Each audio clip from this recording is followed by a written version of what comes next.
Dans cette vidéo, nous allons montrer comment calculer le qui au carré ainsi que le qui au carré critique, puis le coefficient de corrélation et l'équation de la droite de régression en utilisant Excel. Jusqu'à présent, vous avez utilisé votre calculatrice pour calculer toutes les données afin d'obtenir la valeur du qui au carré. Donc à partir du tableau des fréquences observées, vous avez à la main calculé les cellules des fréquences théoriques, puis les cellules du tableau des écarts, avant d'en prendre la somme au complet pour obtenir la valeur du qui au carré. Nous allons montrer comment ces étapes sont très rapidement effectuées en utilisant Excel. Pour obtenir le tableau des fréquences observées, nous allons utiliser le tableau croisé dynamique d'Excel comme on l'a fait précédemment. Pour cela, je vais venir sélectionner rapidement les deux colonnes. Je viens cliquer sur Insertion, Tableau croisé dynamique, et je vais demander de la mettre à l'emplacement, par exemple à la cellule D18. OK. J'ai les noms de mes deux variables. Je vais prendre la variable sexe, je vais la glisser dans ligne. Je vais prendre la deuxième variable que je mets dans colonne. Prenons ensuite n'importe laquelle des deux variables et vous la mettez dans valeur. Comme précédemment, n'oubliez jamais de cliquer sur Somme, Paramètres des champs de valeur, puis de sélectionner Nombre plutôt que Somme. OK. Je peux fermer maintenant cet utilitaire et j'ai ici mon tableau croisé dynamique. Ici, on note, comme j'ai sélectionné rapidement les deux colonnes, qu'on a une ligne et une colonne vide. On va les supprimer rapidement. La première chose à faire, vous copiez votre tableau croisé dynamique, puis on vient en faire un collage. Attention, on en fait un collage spécial par valeur. Donc une fois après avoir cliqué sur le bouton droit de la souris, je viens coller en appuyant sur l'icône 1, 2, 3. C'est le tableau qui va me permettre de construire les fréquences observées. Pour commencer, donc je vais supprimer le titre de la première ligne, je les supprime en entier. Ensuite, je viens ici cliquer sur la colonne où il y a le vide. Je la sélectionne, je clique droite et je fais supprimer. OK. Puis je viens faire la même chose avec la ligne intitulée vide. Je la sélectionne au complet, je clique droite, supprimer. OK. Je vais quand même remplacer le titre de la colonne. Ici, la première variable, c'était le sexe et la deuxième variable, la marque de la voiture. Donc ici, je viens écrire sexe. Les marques de la voiture, ce sont ces différentes catégories. Donc je me place sur la ligne du dessus, je sélectionne toutes les colonnes et je vais fusionner les cellules en cliquant sur cette icône. Fusionner. Et donc là, je peux marquer marque auto. Entrée. Maintenant, je remarque simplement que toutes mes colonnes ici n'ont pas la même largeur. Donc, je viens tout en haut sélectionner le numéro, le nombre des colonnes, les lettres, D, E, F jusqu'à K. Puis, je viens agrandir un petit peu K. Comme ça, toutes les colonnes sont de la même largeur. C'est beaucoup plus agréable. Je peux aussi mettre des bordures partout. Donc là, je vais sélectionner toutes les bordures et centrer les cellules du tableau. Voici le tableau des fréquences observées. Je vais mettre par exemple des couleurs. Donc pour la première ligne, je viens mettre une couleur bleu pâle. Et puis pour la ligne du dessous aussi, quand on fait une ligne sur deux, c'est beaucoup plus agréable à suivre nos résultats. Je vais nommer ce tableau fréquences observées. Voilà les fréquences observées.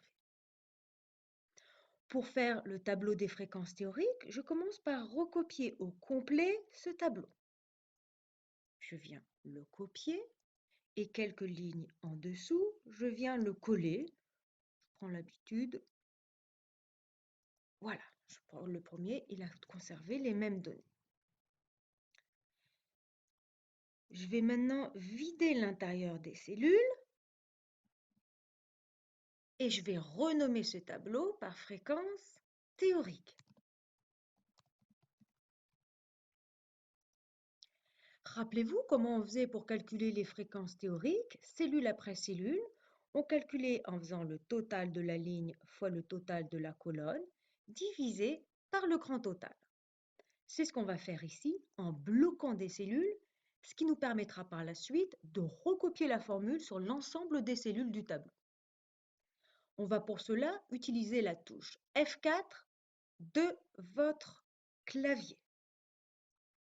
Plaçons-nous sur la première cellule. Je mets égal, puis je viens cliquer sur le total de cette ligne. Là, je dois appuyer 3 fois sur la touche F4. 1, 2, 3. Vous voyez que ça a rajouté des signes dollars à chaque fois que j'appuyais sur la touche F4.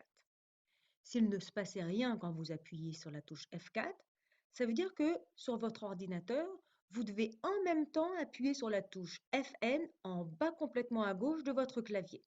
Donc dans ce cas-là, appuyez en bas complètement à gauche sur la touche Fn, puis venez appuyer 3 fois sur la touche F4 qui devrait être la première ligne de votre clavier.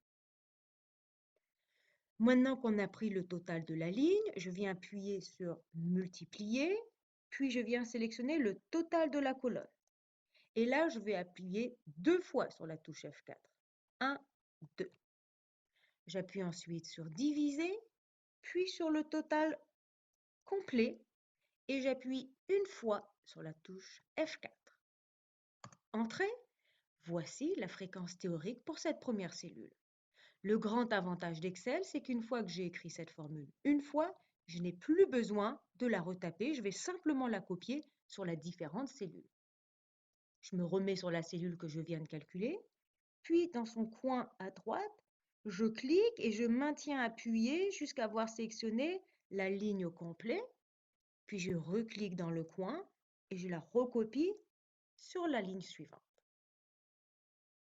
Ici, on voit que j'ai 3 décimales. On pourrait réduire le nombre de décimales à 1 en utilisant cette touche. Voici le tableau des fréquences théoriques. Je vais, pour calculer le tableau des écarts, recopier mon premier tableau, je le recolle ci-dessous.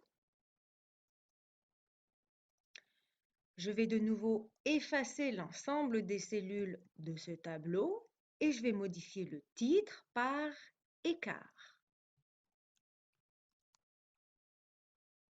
Et maintenant, je dois calculer les écarts pour chacune des cellules de ce tableau. Rappelez-vous la formule que vous avez utilisée avec la calculatrice pour calculer les écarts. Au numérateur, on prenait la fréquence observée moins la fréquence théorique des cellules correspondantes que l'on mettait au carré, divisé par la fréquence théorique.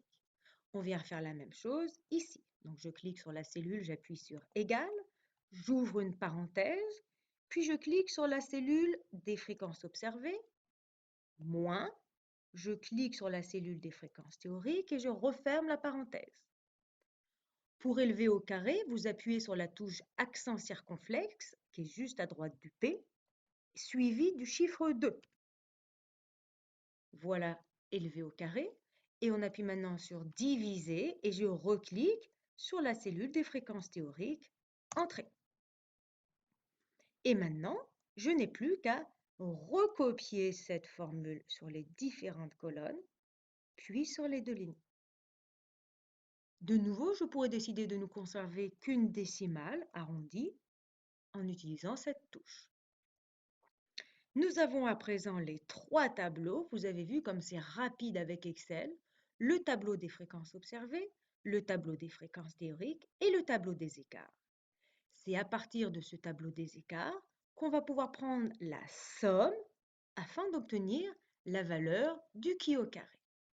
Si je ragrandis ici de nouveau mes colonnes, valeur expérimentale qui au carré, on la veut ici. Donc là, pour le qui au carré, je clique sur la cellule d'à côté et je viens insérer la fonction somme. OK. Et et je viens chercher mon tableau des écarts et je sélectionne l'intérieur du tableau des écarts. OK. Voici la valeur du qui au carré dans cet exemple. Il nous reste maintenant, pour prendre notre décision, à comparer la valeur du qui au carré avec la valeur qui au carré critique. Dans votre manuel, on avait utilisé un tableau avec un certain degré de liberté. Nous n'aurons plus besoin du tableau, on va pouvoir utiliser une fonctionnalité Excel, la fonction loi qui de inverse droite, mais pour ceci, nous avons toujours besoin du degré de liberté. Le degré de liberté, la formule vous est donnée à la page 357 de votre manuel, c'est le nombre de lignes moins 1 multiplié par le nombre de colonnes moins 1. Si je regarde votre tableau ici, le tableau des fréquences observées, pardon, donc j'avais deux lignes différentes et 1, 2, 3, 4, 5, 6 colonnes différentes. Deux lignes, 6 colonnes. Je me mets dans degré de liberté, je fais égal et je vais demander à Excel de calculer nombre de lignes moins 1, 2 moins 1, je ferme la parenthèse, multiplié, j'ouvre la parenthèse. Nombre de colonnes moins 1, 6 moins 1, je ferme la parenthèse, entrée. Mon degré de liberté dans cet exemple est de 5. Je vais maintenant calculer le qui au carré critique. Je me mets sur la cellule où je veux mon résultat. Et là, on me dit à droite, ce n'est pas à prendre, ça vous sera toujours donné, que pour obtenir la valeur qui au carré critique, je dois cliquer sur loi qui de inverse droite. Donc, je vais appuyer ici sur insérer une fonction. Dans le menu déroulant, je viens chercher les statistiques. Et dans ce nouveau menu déroulant, je viens chercher loi qui de inverse droite. Loi qui de inverse droite, je l'ai, je clique sur OK. On doit maintenant rentrer deux paramètres. Le premier paramètre, ce qu'ils appellent dans Excel probabilité, c'est le seuil de signification du test qui sera toujours pour nous de 5%. Donc on écrit 0,05. Attention ici de bien mettre la virgule et non pas le point, sinon vous obtiendrez un message d'erreur.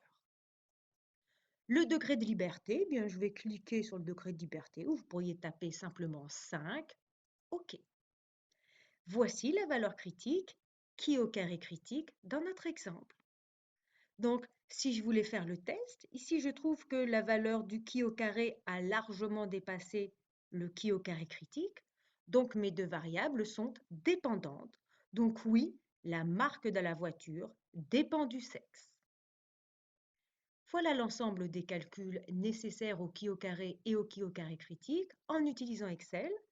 On va maintenant passer à l'exercice 2 où nous allons calculer les coefficients R au carré, R, ainsi que l'équation de la droite de régression.